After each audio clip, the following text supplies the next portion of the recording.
Craignez Dieu et donnez-lui gloire, car l'heure du jugement est venue. L'heure est venue d'adorer celui qui a fait le ciel, la terre et la mer et les sources d'eau. La Bible nous recommande de garder ses commandements et de suivre l'agneau partout où il va. Ainsi, le petit troupeau est un ministère qui souhaite, à travers l'étude de la parole de Dieu, faire connaître la lumière du monde, Jésus-Christ le juste.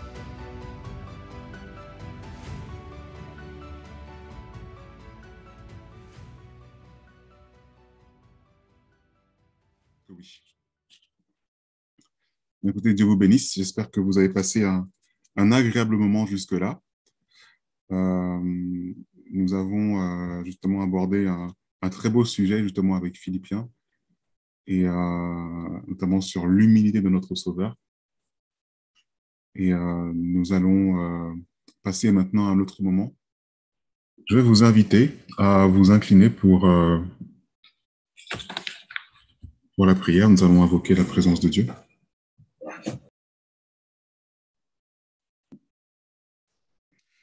Notre Père Céleste, nous te sommes infiniment reconnaissants pour tes bontés de ce jour. Merci parce que tu nous instruis par ta parole. Merci parce que, à travers la leçon de ce matin, tu nous montres tout le chemin que nous avons encore à parcourir pour atteindre le même caractère que ton Fils, qui n'a pas regardé comme une proie à arracher, à être semblable à son Père, mais qui s'est humilié en toutes choses et qui a accepté jusqu'à la mort de la croix. Seigneur, c'est justement cela que nous souhaitons. Et Seigneur, nous voulons être immolés aussi avec Christ sur sa croix, faire mourir le moi et ne faire vivre, Seigneur, eh bien, que ta vie en nous. Ô Père, aide-nous à être semblable à ton Fils et que durant ce moment de partage, d'échange, de messages, eh bien, que tu te manifestes également en nous. Seigneur, que ta parole seule soit restituée en ce matin et que cela puisse nous aider, nous édifier, alors que les temps deviennent de plus en plus compliqués. Et aujourd'hui, nous allons parler aussi écologie. Nous voyons que sur un plan même écologique, la Terre devient un endroit vraiment compliqué à vivre. Et Seigneur, nous te demandons ton conseil, nous demandons ta parole pour pouvoir nous instruire sur quoi faire durant ces moments. Que toute gloire, Seigneur, te soit rendue, et c'est en Jésus-Christ que nous te prions. Amen. Amen. Bien, je renouvelle à nouveau la bienvenue à chacun, également aux personnes que je n'ai pas encore saluées. Et je salue aussi toutes les personnes qui, peut-être plus tard, regarderont ce message, peut-être par vidéo, en rediffusion. Voilà, que Dieu vous bénisse. Et nous espérons que ce message trouvera justement une place dans ce temps qui est quand même troublé. Ce thème, Mère Nature et l'oméga qui doit suivre, nous rappelle justement la situation écologique de la Terre aujourd'hui. Aujourd'hui, nous avons sans doute un peu de chance. Il fait beau, il fait chaud, et ce sera peut-être l'occasion pour nous plus tard de pouvoir sortir et de pouvoir nous promener, par exemple. Mais dans notre nation, comme nous l'avons dit également ce matin, cette chaleur est accablante et nous sommes arrivés cette semaine en Pakistan et en Inde à des températures allant jusqu'à 50 degrés. Ce sont des températures qui, lorsque nous y sommes exposés et qu'il n'y a pas de protection, peuvent amener directement à la mort. Donc tout cela rappelle en fait le sujet du réchauffement climatique. Et c'est de ce réchauffement climatique, c'est ce réchauffement climatique qui sert d'argument, notamment à la papauté, pour pouvoir mettre en place la loi du dimanche. Et donc, cette loi du dimanche sera aussi une loi écologique du dimanche. Et elle visera à imposer un jour de repos pour tous les individus et pour la Terre, en sorte que, eh bien, en ce jour de repos, il y ait moins de pollution, moins de dépenses énergétiques, et que donc, eh bien, cette terre pourra se reposer au moins un jour. C'est un argument qui passe très, très bien d'un point de vue, c'est un argument qui passe vraiment très, très bien au niveau de la terre entière.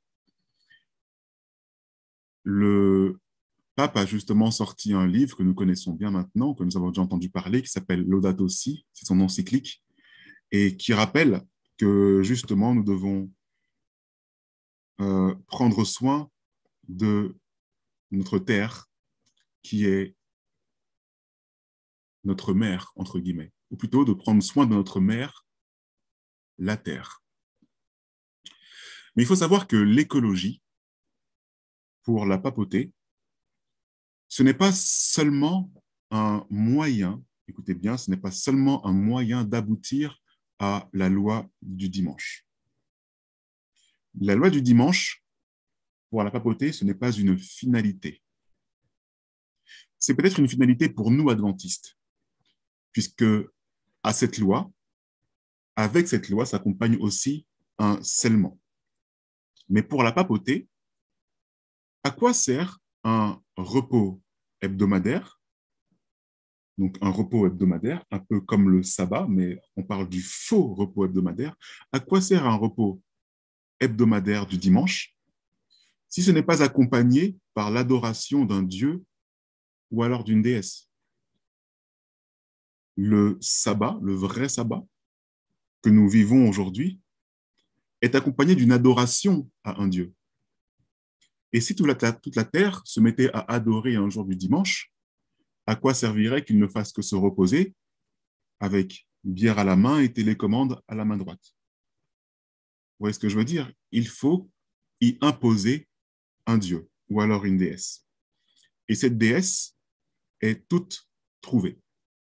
Dans le livre de Laudato Si, il s'agit de la mère, la terre. Donc je vais justifier aussi mon propos dans quelques instants. Cette mère que nous connaissons mieux sous le nom de la mère nature.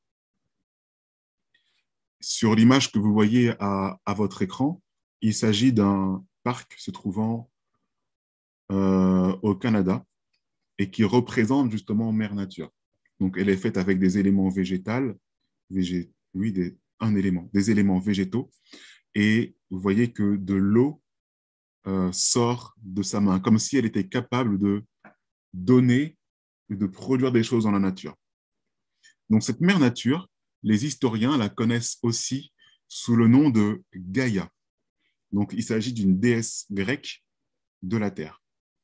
Donc, pour vous en parler un petit peu plus, Gaïa est ce que l'on appelle une divinité primordiale.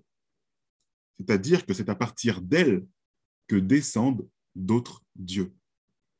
Et écoutez bien, parce que cela devrait vous rappeler quelque chose. La déesse Gaïa a eu un enfant avec un autre dieu nommé Eros. Cet enfant s'appelle Ouranos. Okay? Et plus tard, Gaïa enfantera d'autres petits dieux, mais cette fois-ci avec son fils Ouranos. Gaïa doit donc forcément vous rappeler quelqu'un. Pour tous ceux qui ont suivi la petite série sur Noël, Gaïa ici est clairement identifiée comme étant Sémiramis. Sémiramis peut être la femme de Nimrod, ce n'est pas écrit dans la Bible. D'accord? Donc, mère, la terre, est aussi appelée mère nature, qui est Gaïa, et que nous identifions comme étant Sémiramis. Et pour ceux qui ont bonne mémoire, Sémiramis, vous le savez, c'est aussi Ashéra, c'est aussi Astarté, c'est aussi Diane, la Diane des Éphésiens. C'est la même déesse. C'est la même déesse. La Bible l'appelle aussi la reine du ciel, mais aussi la grande prostituée. C'est elle qui doit désormais être l'objet de l'adoration durant le jour du repos du dimanche.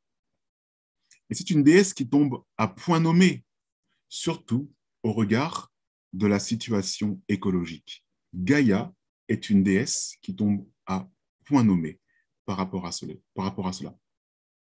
Et dans son livre, Notre mère, la Terre, le pape François dit « Il faut traiter la Terre avec tendresse ». Comme si cette Terre était quelqu'un, comme si elle était personnifiée. La nature est désormais personnifiée et vous allez voir qu'elle est même déifiée. Donc, ici son livre, qui initialement est sorti en Italie, en italien, je crois que c'était Nostra Madre Terra, excusez-moi pour l'accent italien, je n'ai d'italien que le prénom. Donc, c'est un livre qui est sorti en octobre 2019, dans lequel on comprend que les péchés contre Dieu sont remplacés par des péchés contre l'écologie, que la confession et la repentance envers le Créateur sont remplacées par la repentance envers la terre-mère ou la mère-terre. Sauver les âmes est remplacé par sauver la planète. Et la conversion au Christ est remplacée par une sorte de conversion à un nouveau sens de la conscience écologique. Voilà. Mais tout tourne autour de l'écologie et de la nature. Le pape François attribue la crise mondiale actuelle aux dommages causés par l'homme à l'environnement. Ça sonne très beau, dit comme cela. Et il y a 2 ans, c'était le dimanche 22 mars 2020, il a réalisé une interview en ligne avec un journaliste nommé Jordi Evolve, et il a été interrogé sur l'état de notre planète. Et la question qui lui a été posée, c'est « Et si la crise mondiale actuelle était le jugement de la nature sur l'humanité ?» Je reprends la question. « Et si la crise mondiale actuelle était le jugement de la nature sur l'humanité ?» Comme si la nature pouvait juger, avait la capacité cérébrale de pouvoir juger quoi que ce soit. Et donc, dans ses réponses, on voit que le pape va vénérer en fait la nature avec des philosophies panthéistes. D'accord ? Qu'est-ce que c'est que le panthéisme ? Je vois qu'Evan me regarde avec de grands yeux.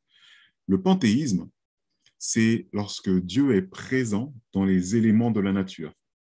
Dieu se retrouve dans les plantes. Dieu se retrouve dans les animaux. Ce n'est pas forcément cela, ce n'est pas cela. Et d'ailleurs, nous l'avons vu ce matin, Dieu a son trône quelque part. Et son trône n'est pas dans les plantes, ni dans la mer, ni dans les animaux. Dieu a son trône dans son temple. Donc, les réponses du pape vont être formulées avec des philosophies panthéistes. Il répond en disant qu'il y a un dicton que vous connaissez bien sûrement. Dieu pardonne toujours, on pardonne parfois, donc le on c'est l'homme pardonne parfois, et la nature ne pardonne jamais. Donc incendie, inondation, tremblement de terre, c'est-à-dire que la nature fait une crise de sorte que l'on prenne soin d'elle. Donc ici, vous voyez que la nature est personnifiée.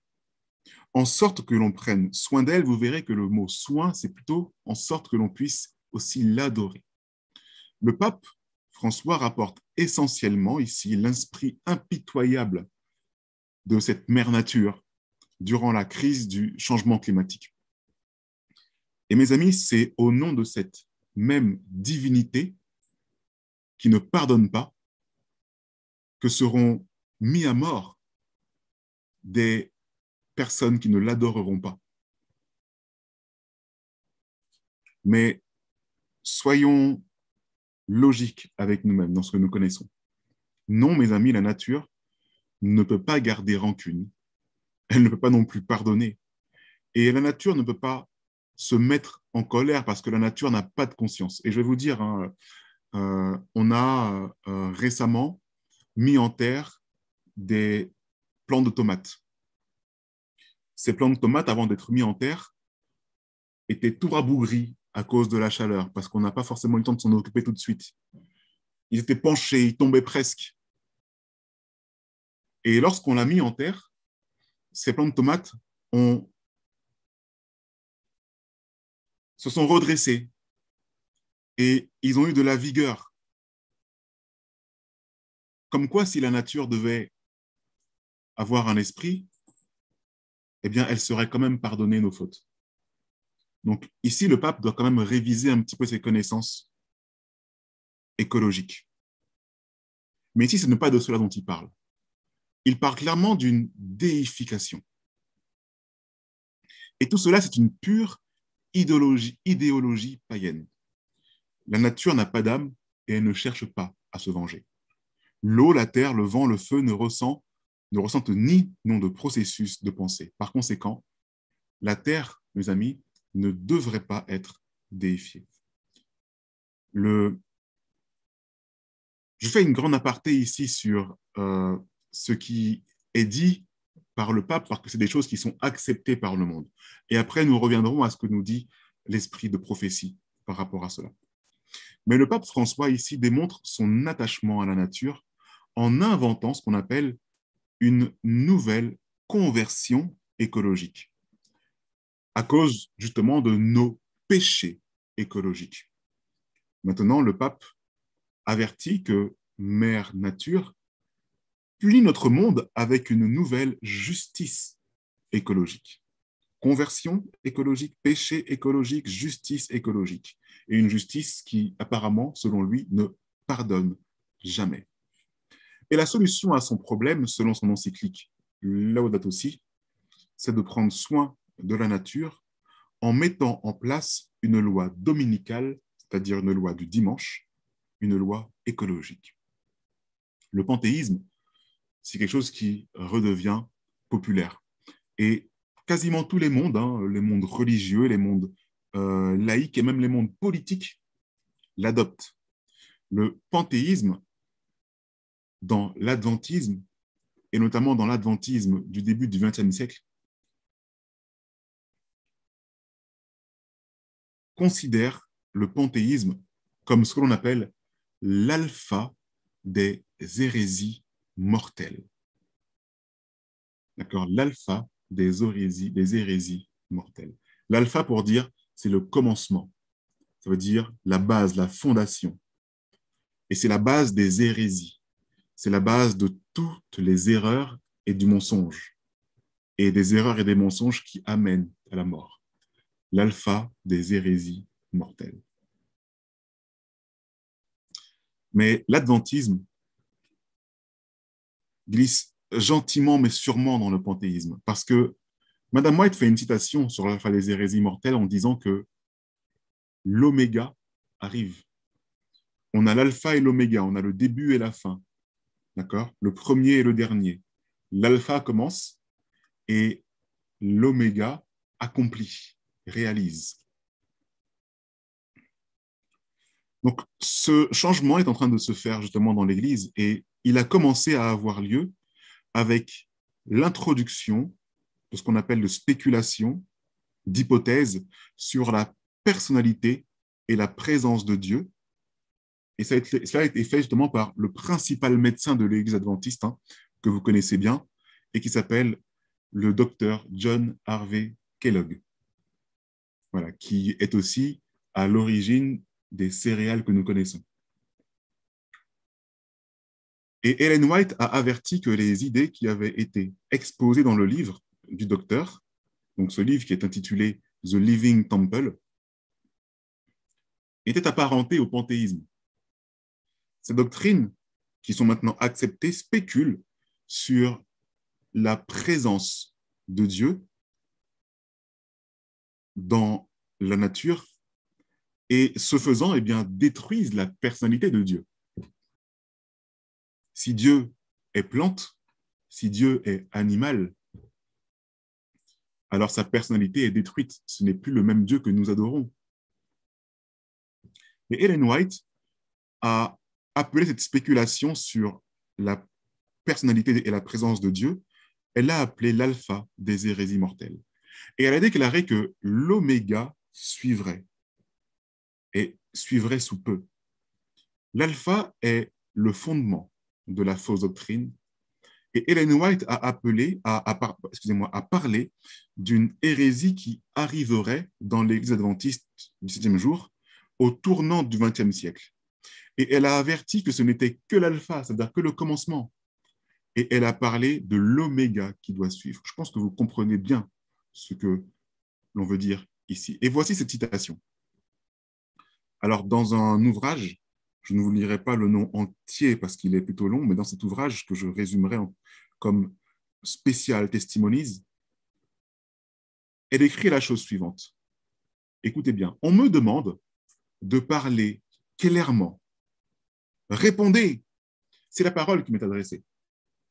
Répondez-lui fermement et sans délai. Donc ici, des gens demandent à Ellen White d'être clair et de répondre tout de suite à John Harvey Kellogg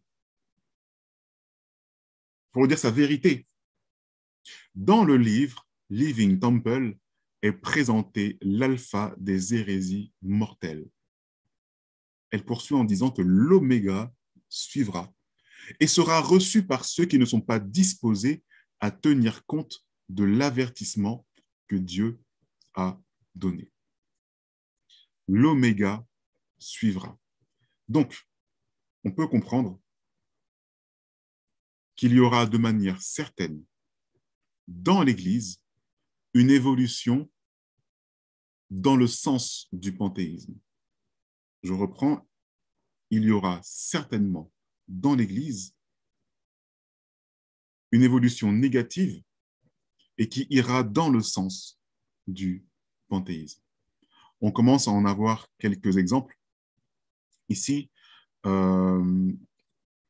le Adventist Health, qui n'est rien d'autre, ni plus ni moins que la santé au niveau mondial de l'adventisme, eh bien, déclare dans une petite vidéo de promotion pouvoir aider nos patients atteints de maladies mentales à se reconnecter. Ils se reconnectent avec la nature, avec des expériences agréables, avec d'autres personnes et avec eux-mêmes. Ici, l'Adventist Health promeut un message très similaire avec la connexion avec la nature. Et dans cette déclaration, dans cette petite vidéo de 1 minute 40 à peu près, si vous la visionnez intégralement, ici, il n'est pas question de se reconnecter avec Dieu. Non, il s'agit en fait d'être en contact avec la nature. Et cette vidéo est accompagnée de musique plus ou moins spirit. Et vous allez le comprendre très rapidement si vous recherchez cette vidéo. Vous verrez que dans son entièreté, on est très loin de la pratique d'un véritable missionnaire médical. Un missionnaire médical, qu'est-ce qu'il fait? Il prend ses plantes, il est capable de les transformer pour pouvoir extraire de ces plantes ses principes actifs, pouvoir les utiliser en interne ou en externe. Donc, il y a une utilisation concrète et scientifiquement prouvée. Ça, c'est ce que fait le missionnaire médical. Mais ici, dans cette vidéo, c'est la présence des plantes, c'est toucher les plantes, c'est les pieds au sol, accompagné de musicothérapie. Je vous le dis, quand vous voyez cette vidéo, musicothérapie spirit, c'est ça qui aide les patients à aller beaucoup mieux. Donc, on est loin de l'action d'un véritable missionnaire médical. D'ailleurs, je peux vous dire par expérience, lorsque nous sommes arrivés ici en Auvergne et que l'on a rencontré quelques thérapeutes, quelques personnes pratiquant des médecines douces, des naturopathes par exemple, et qu'on leur posait la question, est-ce que vous croyez en Dieu? la réponse généralement était bof. Moi, je crois plutôt en une force supérieure qui est capable de régir les lois de la nature. OK?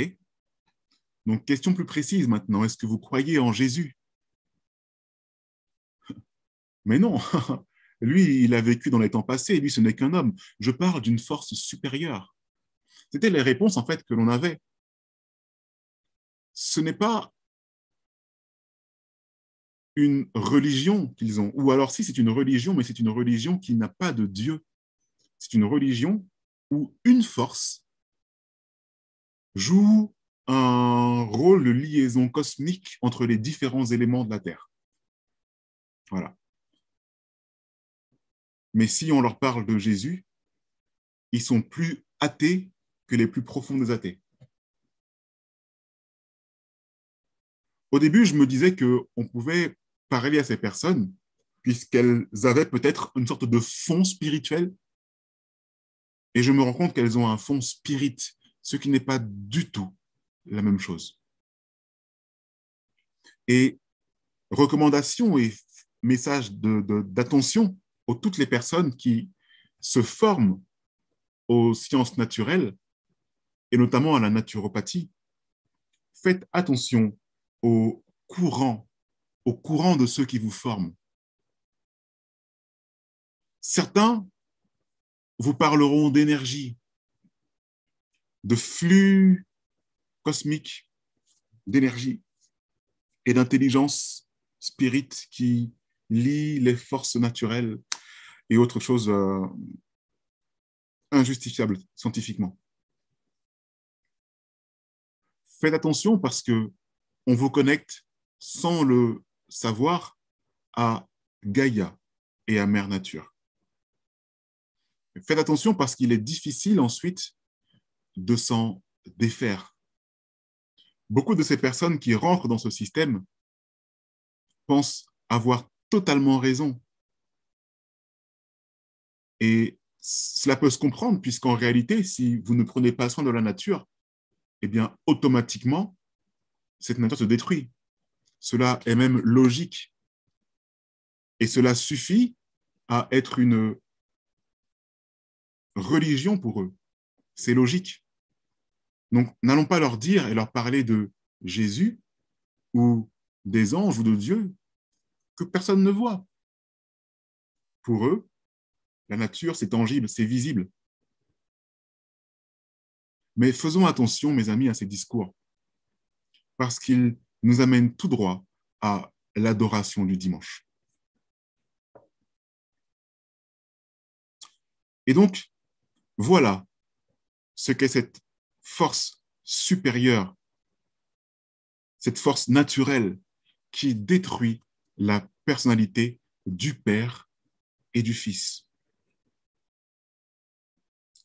Dans The Great Controversy, dans l'édition de 1888, et je crois que c'est la même chose, ça n'a pas bougé dans la nouvelle édition, à la page 583, paragraphe 1, Madame White dit la chose suivante. En rejetant la vérité, les hommes rejettent son auteur. En foulant aux pieds la loi de Dieu, ils nient l'autorité du législateur. Il est aussi facile de faire une idole de fausse doctrine et théorie que de façonner une idole de bois ou de pierre. En déformant les attributs de Dieu, Satan amène les hommes à le concevoir sous un faux jour. Je reprends. En déformant les attributs de Dieu, Satan amène les hommes à le concevoir sous un faux jour. Chez beaucoup, une idole philosophique trône à la place de Jéhovah, c'est-à-dire un flux cosmique, une intelligence, etc., etc. Alors que le Dieu vivant, tel qu'il est révélé dans sa parole, en Christ et dans les œuvres de la création, n'est adoré que par quelques-uns. Ici, des milliers de personnes déifient la nature alors qu'elles nient le Dieu de la nature. donc des milliers de personnes, défient la nature alors qu'elles nient le Dieu de la nature. Et bien que sous une forme différente, l'idolâtrie existe aujourd'hui dans le monde chrétien comme il existait dans l'ancien Israël au jour d'Élie. Donc ici, le Dieu de beaucoup d'hommes qui se disent sages, le Dieu de philosophes, de poètes, de politiciens, de journalistes, le Dieu des cercles mondains et de beaucoup de collèges, d'universités et même de personnes et même de certaines institutions théologiques ne vaut guère mieux que Baal, le Dieu soleil de la Phénicie. Remarquez bien ce que dit Madame White, qui est donc le Dieu nature ici, rien d'autre que Baal, le Dieu soleil de la Phénicie. En Phénicie, on l'appelait à l'époque Shamash. Et Shamash, dans la tradition, est l'époux d'Astarté. Et Astarté, nous le savons encore une fois, je le répète, c'est Sémiramis. En tout cas, on le suppose. Et donc, Sémiramis et sa famille fait encore parler d'elle, même aujourd'hui. Dans Apocalypse 18 et le verset 3, Apocalypse 18 et le verset 3, il nous est dit que toutes les nations ont bu du vin de la fureur de sa fornication, et les rois de la terre se sont prostitués avec elle. Donc il s'agit ici de Babylone, littéralement, et la prostituée, symboliquement. Autrement dit, Astarté, reine du ciel, Sémiramis, mère nature, Gaïa, etc. Et écoutez bien, et les marchands de la terre se sont enrichis de l'abondance de son luxe. Mais quel luxe? Quel luxe Babylone a-t-il à nous apporter? Ce verset, à l'époque de Jean, trouvait une réalité. Ce verset, à travers tous les siècles, on trouvait aussi une réalité. Au travers des différents personnages que peut représenter eh bien, cette prostituée. Et ici, cette prostituée devient maintenant Gaïa. Quel est le luxe de Gaïa? Eh bien, est-ce que ce n'est pas les produits de la nature? On a, par exemple, ce qui est extrait de la nature en abus même, c'est-à-dire le pétrole, le gaz. On a encore les pierres précieuses. On a aussi les minerais. Sans parler des fruits et des légumes qui enrichissent beaucoup de gens, des centres commerciaux qui enrichissent bien les 1% des 1% des 1% des hommes les plus riches. Donc oui, c'est incroyable de voir à quel point ce verset convient parfaitement, quelle que soit l'époque dans laquelle nous abordons ce verset. Il convient parfaitement ici à Mère Nature, et tout comme il convenait parfaitement à Babylone. Des milliers de personnes, comme nous rappelle Madame White, défient la nature, alors qu'elle nie le Dieu de la nature. Autrement dit, des milliers de personnes adorent le Dieu nature au lieu du Dieu de la nature.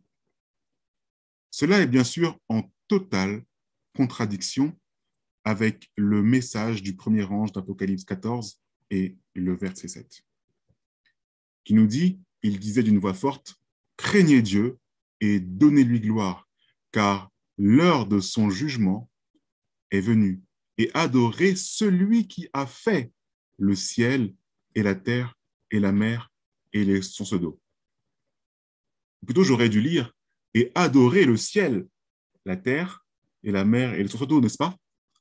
Non, ce n'est pas ce qui est écrit. Il est dit d'adorer. Notre adoration doit aller à Dieu seul, celui qui a fait le ciel et la terre. Il n'est donc pas question ici d'adorer le ciel et la terre, etc.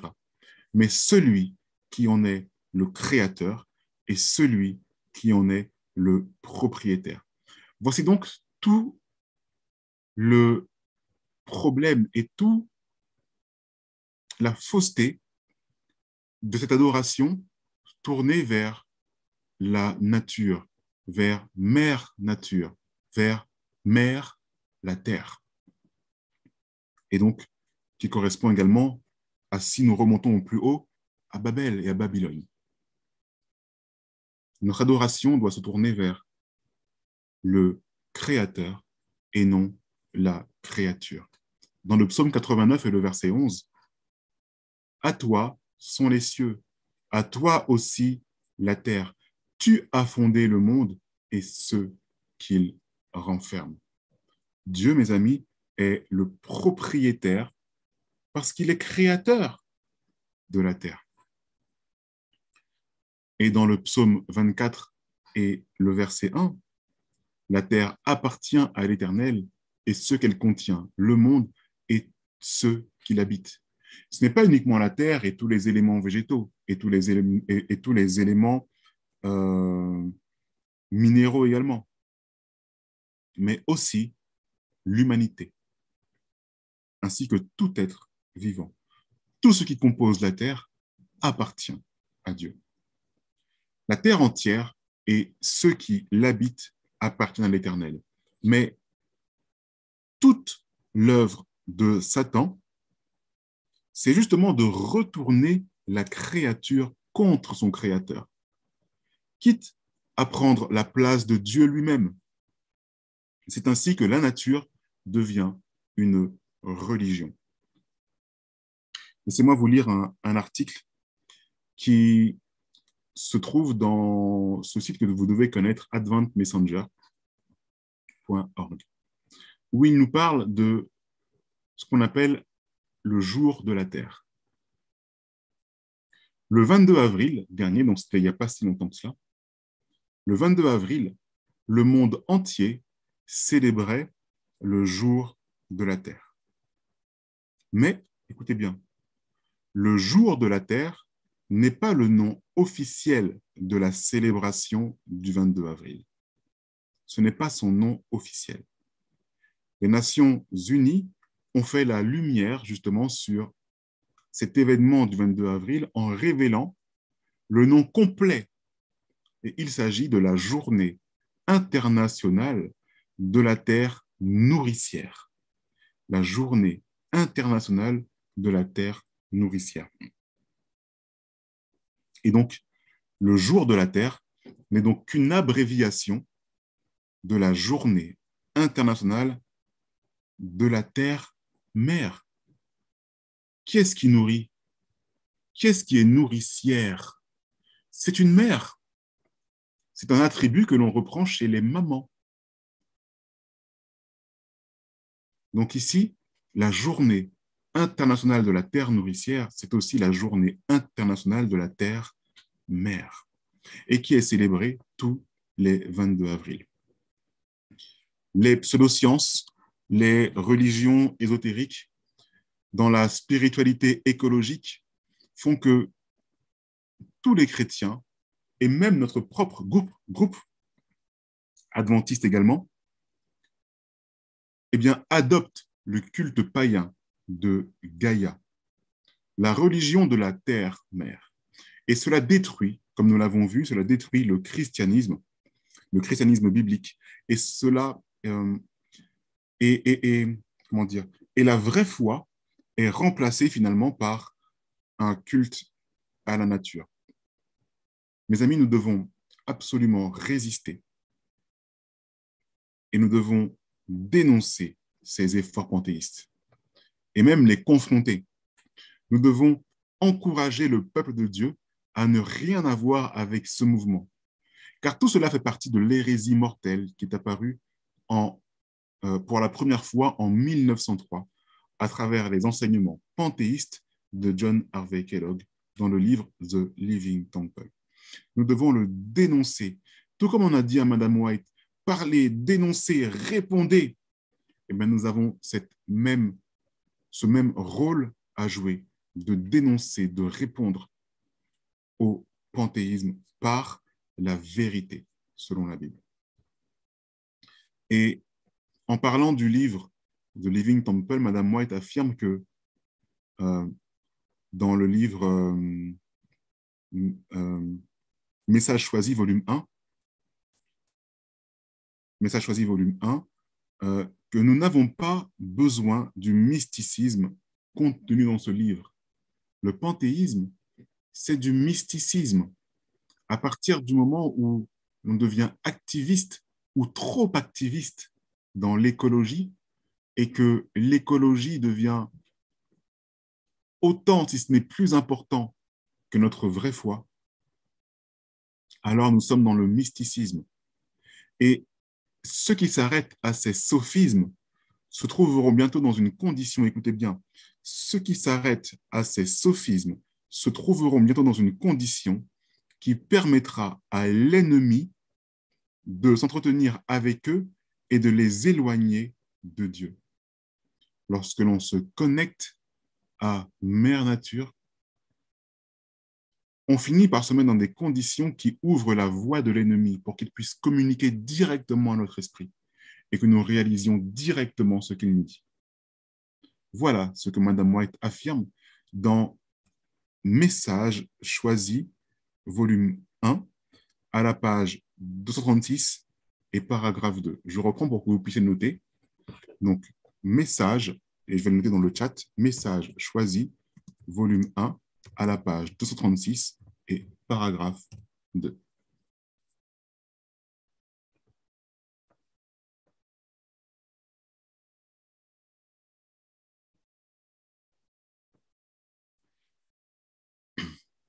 Ah, ben voilà, j'avais effectivement le texte sous les yeux, mais je ne l'avais pas mis, désolé. Donc ici, on comprend que la célébration de la journée de la Terre-Mère, ou Terre nourricière, est un renouveau des mêmes philosophies panthéistes qui proviennent de l'Orient que le docteur John Harvey Kellogg a introduites dans l'adventisme il y a plus de 100 ans.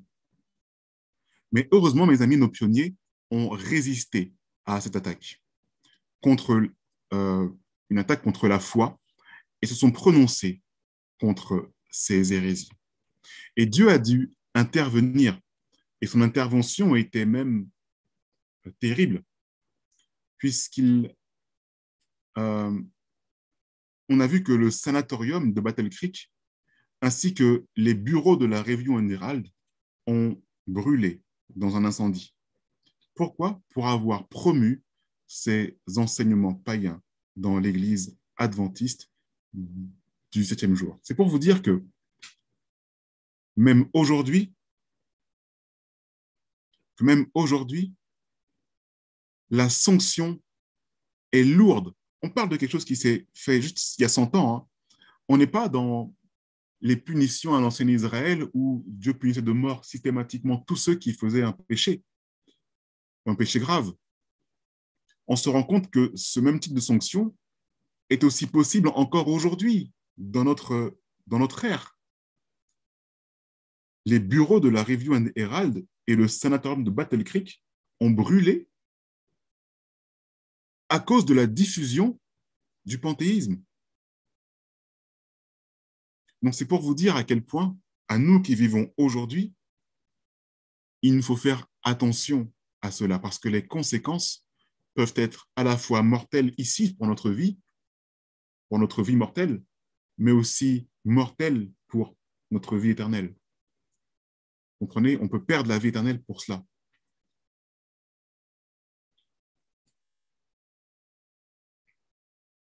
Le nouveau mysticisme, ce mysticisme dont on a parlé à l'instant, ce nouveau mysticisme religieux, notamment pour cette génération, pour nous aujourd'hui, qui vivons aujourd'hui, eh bien, c'est justement le mouvement pour le changement climatique. La nature est la nouvelle foi et la terre, mère, est le nouvel objet de révérence. Tout le monde, mes amis, est concerné. Déjà, on va commencer par les catholiques, mais les protestants également, et les hindous, d'accord, les bouddhistes, les musulmans, les athées. Les athées n'ont aucun mal à adhérer cette religion parce qu'il n'y a pas de Dieu. Il y a une force. Voilà. On a aussi ce qu'on appelle les animistes. Les animistes, ce sont ceux qui animent ce qui est inanimé. qui donnent vie à ceux qui n'a pas vie, qui déifient la nature alors que la nature n'est pas un dieu. Voilà, les animistes. On a aussi les panthéistes, naturellement. Et même les adventistes du 7e jour. Donc ici, vous avez quelques images où on peut voir le jour de la fête, le jour de la terre, où les adventistes souhaitent joyeux Earth Day, ce qui veut dire joyeux jour de la terre. On y rentre gentiment, mais sûrement. Happy Earth Day nous dit encore une deuxième communication. Voilà. Et on a également une communication réalisée par Ted Wilson lui-même qui communique justement sur le jour de la Terre de 2020. C'est quelque chose que nous ne devrions pas faire parce que nous mettons de la confusion dans les esprits en laissant entendre que nous pouvons fêter cette fête, qui est une fête soi-disant innocente pour la nature, alors qu'en réalité, elle permet de se relier au mysticisme et nous permet de nous relier à la nature et à Gaïa en particulier. Et pour comprendre ce qui se passe réellement, il est inutile de chercher plus loin. C'est Rome et les Nations Unies. Ce sont eux les architectes, en fait, qui poussent le culte de la Terre. Les lois écologiques du dimanche, c'est eux aussi. Et une religion œcuménique mondiale et qui englobe tout le monde dans une grande et heureuse famille. Les militants écologiques du monde se sont battus pour des lois qui donnent à la planète, Terre-Mère, les mêmes droits que les humains. Est-ce une coïncidence que l'on entende de plus en plus parler de lois écologiques du dimanche? Je vais aller encore plus loin. Est-ce une coïncidence que 2 jours après la journée internationale de la Terre nourricière, Emmanuel Macron soit réélu comme président avec comme top priorité l'écologie? Mes amis, la seule solution contre le culte de la nature, contre les lois écologiques du dimanche et l'adoration de l'environnement, l'environnementalisme, on va dire, radical, c'est de proclamer le message des 3 anges d'Apocalypse 14 et le verset 6 à 12. Et surtout, en particulier, le message du premier ange qui invite l'homme à adorer le Créateur et non la créature. C'est l'unique moyen de contrer le culte de la nature, c'est justement de proclamer le message des 3 anges au monde entier d'une voix forte, sans peur et sans hésitation. Comme Madame White a été amenée à le faire. Répondez, dites quelque chose, dites-lui la vérité. Et cette proclamation de la fin des temps appelle à craindre Dieu et à lui donner gloire, car l'heure de son jugement est venue, et d'adorer aussi celui qui a fait les cieux et la terre et la mer et les sources d'eau. C'est un appel à honorer Dieu seul comme créateur.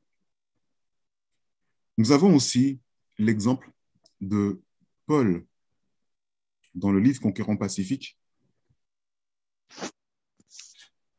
Paul éleva l'esprit de ses auditeurs idolâtres au-dessus de leur fausse religion et il les amena à une vraie vision de la divinité, à celui qu'ils avaient baptisé le Dieu inconnu. Cet être suprême, leur déclara-t-il, ne dépend pas de l'homme et n'a nul besoin de lui pour rehausser son pouvoir et sa gloire.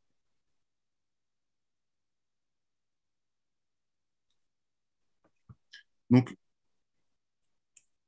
ici, Paul est en train de leur dire, mais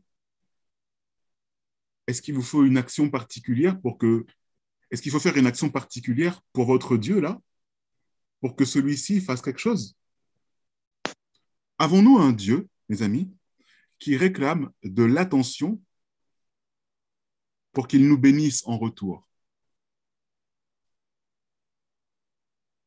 Avons-nous un Dieu qui réclame des offrandes pour s'adresser à nous? Avons-nous un Dieu qui dépend de l'homme pour exister? Non, ça c'est le cinéma, mes amis. Dans le cinéma, on fait comprendre que comme il y a moins en moins de prières pour certains dieux, eh bien ces dieux disparaissent. Ça c'est le cinéma. Mais le psaume 93 et le verset 2 nous rappellent: ton trône est affermi dès les temps anciens. Tu es de toute éternité. Mes amis, avec ou sans l'homme, Dieu est Dieu et depuis toujours et pour l'éternité. Ne nous y trompons pas, d'accord? Ne nous y trompons pas, ne pas s'y tromper. Un Dieu qui est dépendant de l'homme ne vaut pas mieux que Baal, le dieu soleil de la Phénicie. D'accord? L'adoration de la nature équivaut à adorer Baal. J'aimerais conclure. Ici, dans ce que nous avons vu ce matin, on voit qu'il y a une nouvelle religion qui est en train de se former. Et avec les événements climatiques que nous avons aujourd'hui, c'est un argument qui rentre assez facilement dans le cœur des gens et ils comprennent de manière visible qu'il y a quelque chose à faire avec cette nature. Et par rapport à cela, la papauté a trouvé un moyen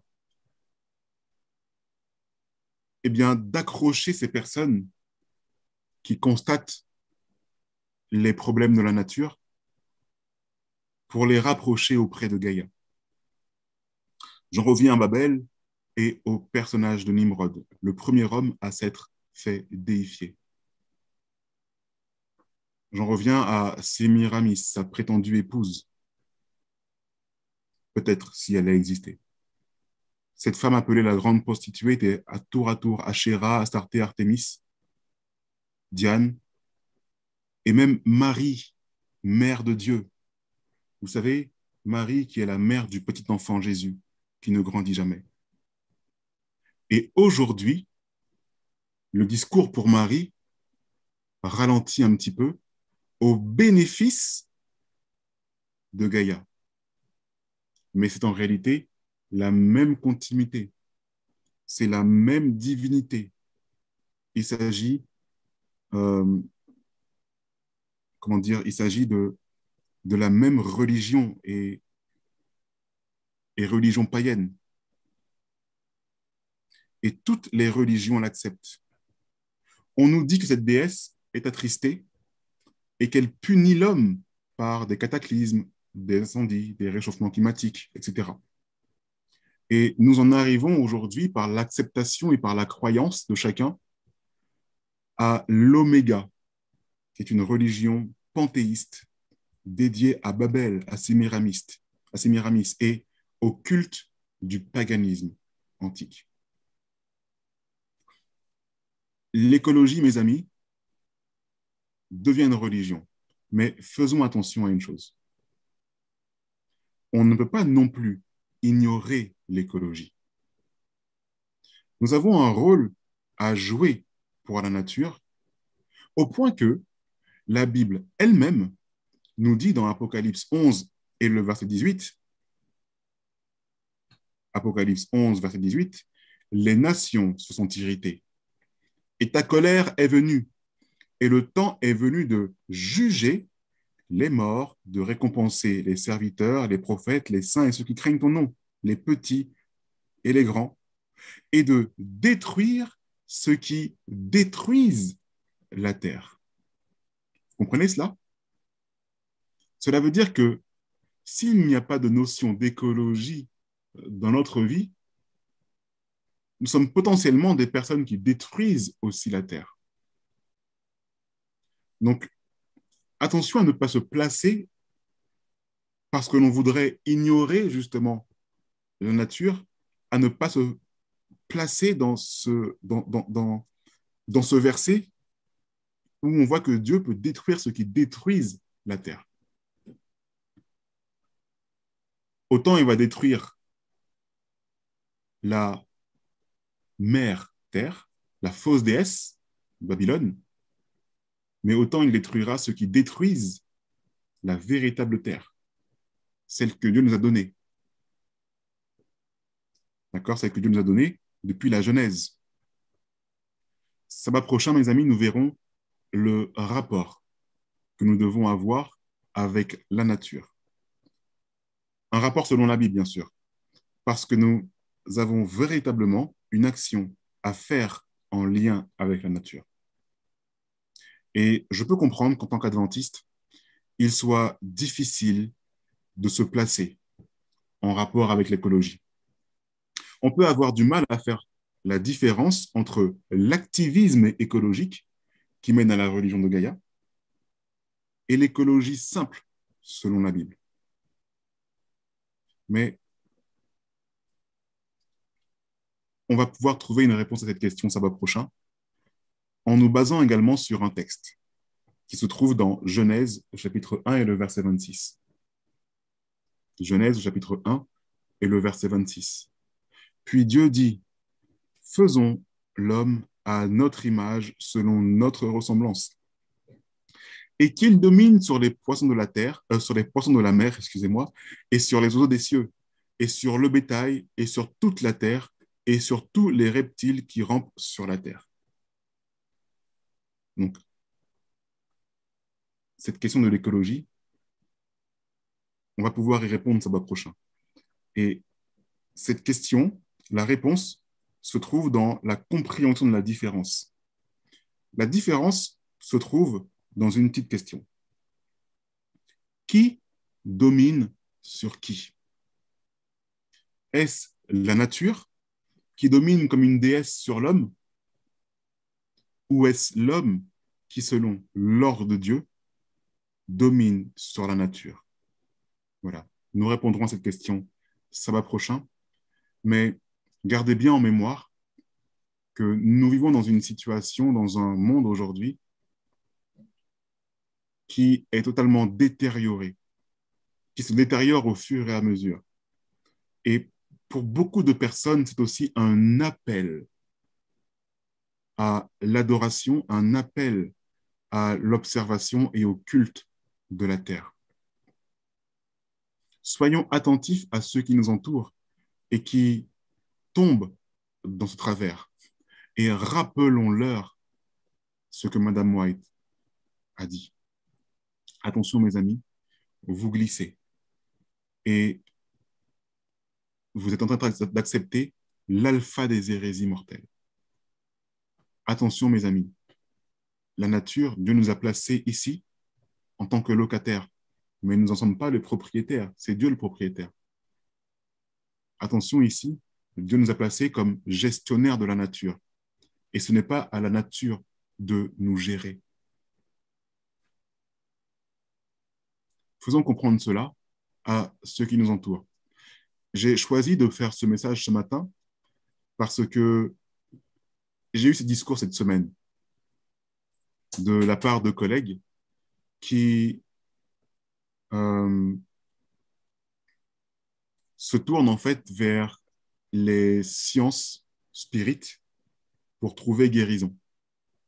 Et on lui propose de décharger son esprit en posant les pieds au sol afin qu'il se connecte avec la nature. Oui, je comprends, ça fait du bien de poser ses pieds sur le sol, en effet. Mais attention au courant, mes amis, attention au courant. vous êtes missionnaire médical aujourd'hui et on ne peut pas parler ainsi. On ne peut pas parler ainsi. Je vais m'arrêter là et je vais donc vous donner rendez-vous à sabbat prochain pour la suite de ce message. Mais rappelez-vous de parler et de répondre et de dire les choses et de lutter contre cette fausse divinité qui peu à peu s'installe chez nos proches et parfois même dans notre famille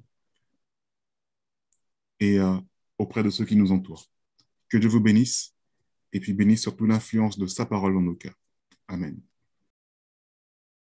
Pour conclure, je vais vous inviter à vous incliner pour la prière.